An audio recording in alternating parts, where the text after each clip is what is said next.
بسم اللہ الرحمن الرحیم۔ السلام علیکم دوستو، زین ٹی وی میں ایک دفعہ پھر خوش آمدید۔ دوستو، آج میں آپ لوگوں کو ایک ایسی چیز دکھانا چاہ رہا ہوں جو کہ دیکھ کے آپ لوگ تھوڑا سا حیران ہوں گے، لیکن اس کو ڈیکوڈ کرنا بہت زیادہ ضروری ہے۔ دوستو، ان جسٹس لیگ ایک ایسے، آپ کو پتہ ہے کہ سیریز ہے، ایک ایسا کارٹون، ایک ایسی فلم بنانے والی کمپنی ہے، ڈی سی ان کو بناتی ہے، جس میں یہ بیٹ مین، سپر مین اور یہ ساری چیزیں آ جاتی ہیں، ٹھیک ہے، یہ سارے کریکٹر آتے ہیں۔ اب آپ سوچ رہے ہوں گے کہ میں آپ کو یہ بات کیوں بتا رہا ہوں۔ دوستو، دراصل ہوا کچھ یہ ہے کہ ان کارٹون اینیمیشنز کے ایک جو ہے مہینے پہلے ایک ٹریلر ریلیز ہوا تھا، جس میں جو ہے ان کے فلم کے بارے میں بتایا جا رہا تھا، جو کہ کارٹون اس طرح کی جو ہے آپ دیکھ رہے ہیں، بیٹ مین جو بنا ہوا ہے، اس قسم کے اینیمیشن کی ان لوگوں نے ایک فلم ریلیز کرنی تھی، ٹھیک ہے، لیکن اس کے اندر ایک سین جو ہے وہ لیک ہو گیا ہے، جس کی وجہ سے اس وقت انڈیا میں طوفان مچ چکا ہے ڈی سی کے خلاف، اور خاص کر انڈیا میں اور پاکستان میں بھی جو ہے لوگ ہو سکتا ہے خوش ہو رہے ہوں، لیکن یہ خوش ہونے والی بات نہیں ہے جو یہ چیز دکھا رہے ہیں اس کے اندر۔ دوستو، یہ ایک سین میں آپ کو دکھاؤں گا چھوٹا سا، یہ اس کے اندر 28 سیکنڈ کا سین ہے، جس کو دیکھ کے آپ کو ابھی میں ڈیکوڈ کر کے بتاؤں گا کہ یہ جو آگے یہ لوگ سیریز بنا رہے ہیں، اس سیریز کے بارے میں یہ جو بتا رہے ہیں، یہ ریئل لائف میں اس کو کس طریقے سے امپلیمنٹ کرنے جا رہے ہیں۔ یہ ذرا آپ سیریز دیکھیں، اس کا سین دیکھیں۔ Superman stopped a genocidal war the government of Angola had been waging against its people. اب آپ دیکھیں، یہ کہہ رہی ہے کہ ایک نسل کشی کی جو وار شروع کی گئی تھی، یہ کشمیر کو دکھا رہے ہیں، ٹھیک ہے، کہہ رہے ہیں کہ ایک جو نسل کشی کی وار، یعنی کہ ایک نسل کشی کرنے کے لیے جو جنگ شروع کی گئی تھی، آپ کو پتہ ہے کشمیر پہ انڈیا قابض ہے، تو اس کو جو ہے اینڈ کرنے کے لیے ابھی سپر مین آیا ہے۔ Disputed Kashmir, Superman and Wonder Woman destroyed every piece of military equipment, declaring it an arms-free zone. اب آپ نے دیکھا کہ وہ کہہ رہے کہ اس میں جو کشمیر میں جتنے بھی، یہ کشمیر سے مراد، اس میں ڈسپیوٹڈ کشمیر جو ہے نا، اس کے اندر گلگت بلتستان، آزاد کشمیر اور مقبوضہ کشمیر، یہ تینوں شامل ہیں، ٹھیک ہے، یہ سب کچھ شامل ہے، اور اس کے اندر یہ سارے ایریے کے اندر جو ہے جتنے بھی آرمز ہیں، جتنے بھی ہتھیار ہیں، ان سب کو تباہ کرنے کے لیے جسٹس لیگ کی طرف سے سپر مین آیا ہے۔ یعنی کہ عجیب و غریب قسم کی کہانی بتا رہے ہیں یہ لوگ، ٹھیک ہے نا، لیکن میں آپ کو اس کو ڈیکوڈ کر کے ضرور بتاؤں گا۔ یہ کہہ رہے ہیں کہ ایک آرم فری زون ہے، یعنی کہ یہاں پر آپ کو ہتھیار رکھنے کی ضرورت نہیں ہے، ٹھیک ہے، اور سپر مین نے یہ جو ہے یہ بیڑا اٹھا لیا۔ ابھی آگے اس کو ڈیکوڈ کرتے ہیں مزید۔ You will agree to these terms, or they will be agreed to for you. اب آپ یہ دیکھ سکتے ہیں کہ آخر میں یہ دکھا رہے ہیں، ایک طرف جو ہے اسرائیل کا جھنڈا ہے اور دوسری طرف فلسطین کا جھنڈا ہے، اور یہ کہہ رہے ہیں کہ سپر مین مطلب کہ ایک طرح سے زبردستی ان سے کہہ رہے ہیں کہ بھائی تم لوگوں نے ان شرائط پر جو ہے لازمی عمل درآمد کرنا ہے، ورنہ تم لوگوں کی خیر نہیں ہے، جو بھی ہے، ٹھیک ہے نا۔ تو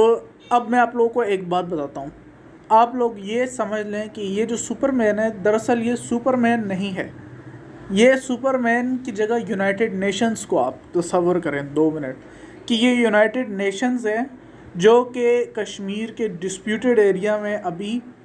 آنے والی ہے بہت جلد، ٹھیک ہے، لیکن یہ ان کا پلان میں آپ کو بتا رہا ہوں، یہ میں نہیں کہہ رہا کہ یہی ہوگا جو یہ لوگ کہہ رہے ہیں، کیونکہ یہ خدا نہیں ہے، لیکن یہ خود کو خدا سمجھتے ہیں،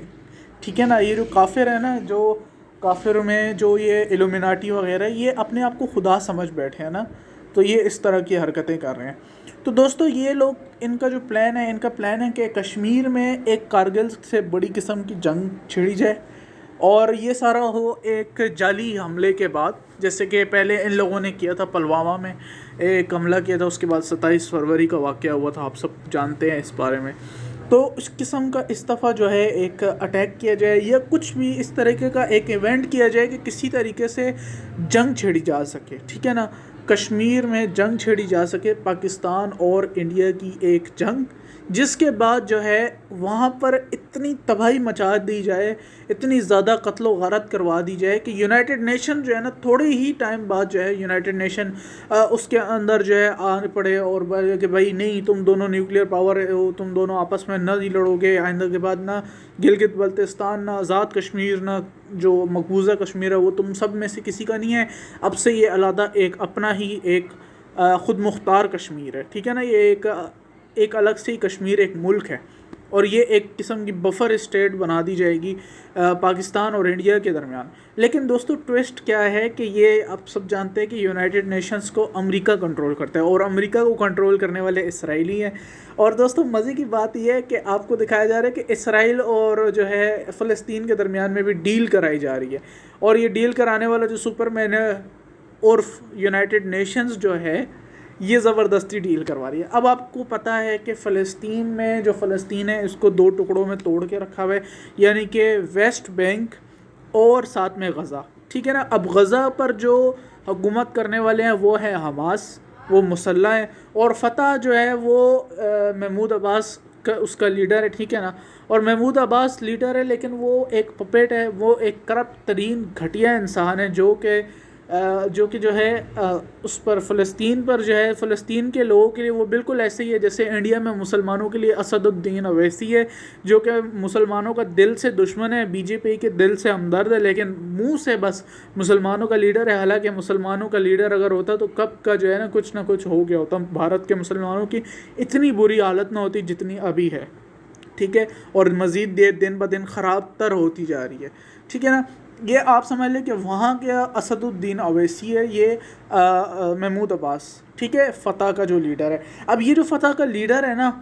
اس کو کنسیڈر ہی نہیں کیا جاتا، فلسطینی اس کو اپنا لیڈر نہیں تصور کرتے کیونکہ سب جانتے ہیں کرپٹ ہے. اور آپ خود سوچیں نا کہ آپ کا جو لیڈر ہو وہ اگر آپ کے دشمنوں سے فنڈ ہو رہا ہو تو وہ آپ کا لیڈر تھوڑی نہ ہو، وہ تو دشمنوں کا ایجنٹ ہوا، وہ تو دشمنوں کا جو ہے آپ کے خلاف ایک مہرہ ہے، ٹھیک ہے نا. تو اب آپ خود سوچیں کہ یہ کہہ رہے ہیں کہ ایک ڈیل، تو وہ ڈیل بھی کیا ہوگی؟ وہ ڈیل کچھ بھی نہیں ہوگی، وہ اسرائیل کے شرائط ہوں گی جس پر جو ہے نا زبردستی فلسطین کو ایگری کرایا جائے گا. اور یہ جو کشمیر کا ایریا ہے، یہ جو خود مختار کشمیر کا ایک نیا جو شوشہ چھوڑا جا رہا ہے، یہ اصل میں نیا نہیں ہے، یہ کافی پرانا ہے، یہ 80s اور 90s کے دور میں ہے. اس کو شروع کیا گیا تھا لیکن ISI نے اس کو ناکام کر دیا تھا کافی پہلے بھی، ٹھیک ہے نا. اور جو لوگ مجھے جانتے ہیں، جو لوگ پچھلے چینل سے جانتے ہیں مجھے، تو ان کو پتہ ہوگا میں نے ایک ویڈیو بھی اس ٹائم پہ بنائی تھی ISI کے بارے میں، اور اس ڈاکومنٹری ٹائپ کی ویڈیو تھی وہ، اور اس کے اندر وہ بتا رہے ہوتے ہیں جنرل جو ریٹائرڈ ہوتے ہیں کہ کس طریقے سے ISI نے خود مختار کشمیر کی جو CIA کی جو تحریک تھی، جو ان کی ایک موومنٹ تھی، اس کو جو ہے کچل کر رکھ دیا تھا. اصل میں یہ لوگ اس لیے ایسا کر رہے ہیں کہ یہ لوگ ایک خود مختار قسم کا کشمیر بنانا چاہ رہے ہیں، ایک آزاد کشمیر اور مقبوضہ کشمیر اور یہ گلگت بلتستان، ان تینوں کو ملا کے ایک نئی اسٹیٹ اس لیے بنانا چاہ رہے ہیں. نمبر 1 بات تو یہ ہے کہ ان لوگوں نے CPEC کو روکنا ہے، کیونکہ CPEC کا جو روڈ ہے وہ گلگت بلتستان سے ہوتا ہوا پشاور، یہ KPK سے اور جو ہے پنجاب سے اور باقی سارے ایریا سے ہوتا ہوا جاتا ہے، ٹھیک ہے، آزاد کشمیر سے نہیں ہوتا ہوا جاتا. لیکن دوستو وہ لوگ چاہتے ہیں کیونکہ گلگت بلتستان یہ پاکستانی حکومت کی کمزوری ہے کہ انہوں نے ابھی تک گلگت بلتستان کو بھی ڈسپیوٹڈ ایریا میں اس کو جو ہے ایک ایڈ کیا ہوا ہے. حالانکہ گلگت بلتستان الگ چیز ہے، کشمیر ایک الگ چیز ہے، دونوں الگ الگ ہیں، دونوں ایک نہیں ہے، لیکن انہوں نے ایک ملا کے اس کو ٹوٹلی ڈسپیوٹڈ ٹیریٹری بنایا ہوا ہے، ٹھیک ہے نا، جبکہ ایسا ہرگز نہیں ہے، ٹھیک ہے. اب دوسری بات یہ ہے کیونکہ اس کو ڈسپیوٹڈ ٹیریٹری بنایا ہوا ہے تو اسی وجہ سے اب یہ جو یونائٹڈ نیشنز اور سپر مین جو ہے یہ اب کیا کرے گا؟ یہ انٹروین کرے گا اس ایریا میں، مداخلت کرے گا جنگ کے دوران جو بھارت ہم پر امپوز کرنے والا ہے بہت جلد، ٹھیک ہے نا. تو اس کے بعد کیا ہوگا کہ وہ یونائٹڈ نیشن اس کے اندر آ جائے گا، کودے گا، اور وہ کہے گا کہ بھائی تم پاکستانیوں تم اپنی پاک فوج کو اپنے پاس رکھو، یہاں سے نکالو گلگت بلتستان سے اور جو ہے اور آزاد کشمیر سے، اور انڈیا کو بولے گا کہ تم بھی اپنی فوجیں یہاں سے نکالو، ٹھیک ہے نا، تو مقبوضہ کشمیر سے اپنی فوجیں نکالو، ٹھیک ہے نا، دونوں اپنی فوجیں نکال دیں اور یہ فری زون ہوگا، فری آرمز زون ہوگا. اور اس فری آرمز زون کے اندر کوئی ہتھیار نہیں ہوگا، اس میں یونائٹڈ نیشنز کی سپورٹڈ گورنمنٹ بنائی جائے گی، حکومت. اور وہ حکومت جو ہے اس حکومت کا کام کیا ہوگا؟ اس حکومت کا کام ہوگا کہ بھائی یہاں پر جو ہے نا کوئی بھی جنگ نہ ہو، ٹھیک ہے نا، بظاہر یہ کام ہوگا لیکن اصل میں ایسا نہیں ہوگا. اصل میں وہ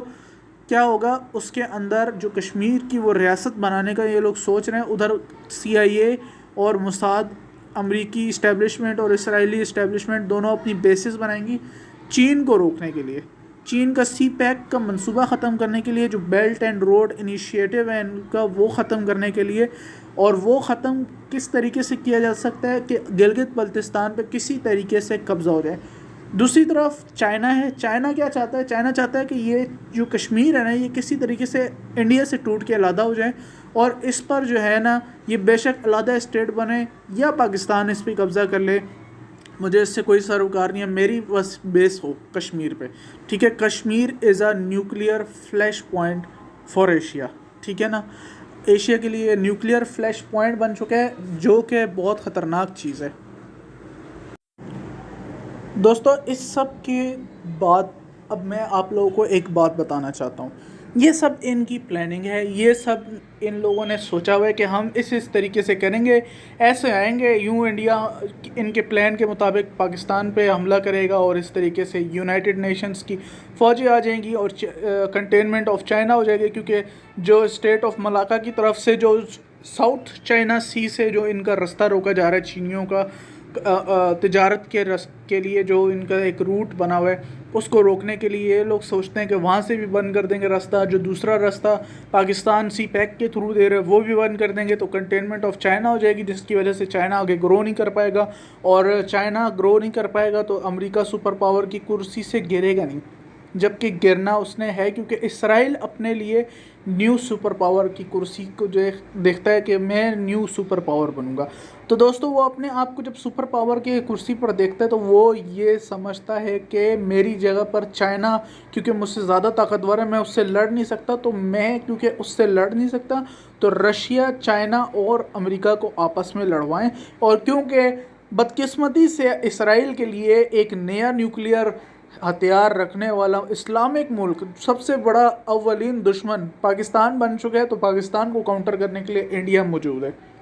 تو یہ لوگ یہ سوچ رہے ہیں، لیکن یہ لوگ ساتھ میں سب سے زیادہ جو اچھی اور بڑی اچھی بات ہے وہ یہ ہے کہ گھبرانے کی کوئی بات نہیں ہے. غزوہ ہند کی ہمارے پاس حدیثیں موجود ہیں، ہمیں گھبرانے کی کوئی ضرورت نہیں ہے، ہمیں صرف تیاری کرنے کی ضرورت ہے. اور سب سے اچھی بات جو اس سے بھی زیادہ اچھی بات ہے جسے بتاتے ہوئے بھی مجھے بڑی خوشی ہو رہی ہے وہ یہ ہے کہ یہ جو بی جے پی اور آر ایس ایس کے جو ہندوتوا کے دہشت گرد پنڈت ہیں ان کو یہ بات بہت اچھے سے پتہ ہے، غزوہ ہند کی احادیث کا بھی پتہ ہے. اور یہ اپنے ہندوؤں کے اندر جو ہے وہ ایک طرح سے آپ کہہ لیں کہ اویئرنیس، ٹھیک ہے نا، اویئرنیس پھیلانے کی کوشش کرتے ہیں کہ جو ہے غزوہ ہند آنے والا ہے، مسلمان تمہیں مار دیں گے، تمہارے ہندوستان پہ جو ہے نا تمہارے یہ بھارت ماتا پہ قبضہ ہو جائے گا تو تم تیاری کرو یہ وہ. اور یہ ہم سے بڑے ڈرتے ہیں اور انہیں پتہ ہے کہ یہ جو احادیث ہے یہ سچ ثابت ہوتی ہیں، تو وہ اپنی طرف سے تیاری کر رہے ہیں. لیکن ہمیں بھی یہ سب سوچ کے بالکل مطمئن نہیں ہونا، ہمیں تیاری کرنی ہے کیونکہ جو بزرگوں کی پیشن گوئی ہیں اس کے مطابق اور اس میں بتایا گیا ہے صاف صاف کہ شروع میں ہمیں نقصان ہوگا کیونکہ ہم سے صرف انڈیا نہیں لڑ رہا، ہم سے آپ سمجھ لیں کہ جو بھی امریکہ اور اس کا اتحاد ہے اور اسرائیل جو اس کا اتحاد ہے، یہ سارا اتحاد کمبائن، اور جو چائنا کا دشمنوں کا اتحاد ہے یہ سب کمبائن ہو کے پاکستان کے خلاف لڑے گا. ٹھیک ہے نا، تو یہ جو جنگ ہونے والی ہے 2 ملکوں کے خلاف ہونے والی ہے اور تیسرا ملک جو اس کے اندر گھسیٹا جائے گا وہ افغانستان ہوگا. لیکن افغانستان بھی بہت زیادہ حد تک نہیں ہوگا، لمیٹڈ حد تک ہوگا. دوستو آپ لوگوں سے گزارش ہے ویڈیو پسند آئی ہو تو لائک، شیئر اور سبسکرائب کرنا نہ بھولیں اور گھنٹی کے نشان پر بھی ضرور کلک کریں تاکہ ہر آنے والی ویڈیو آپ کو وقت پر ملے اور آپ لوگوں کو چینل دوبارہ ڈھونڈنے کی ضرورت نہ پڑے. شکریہ.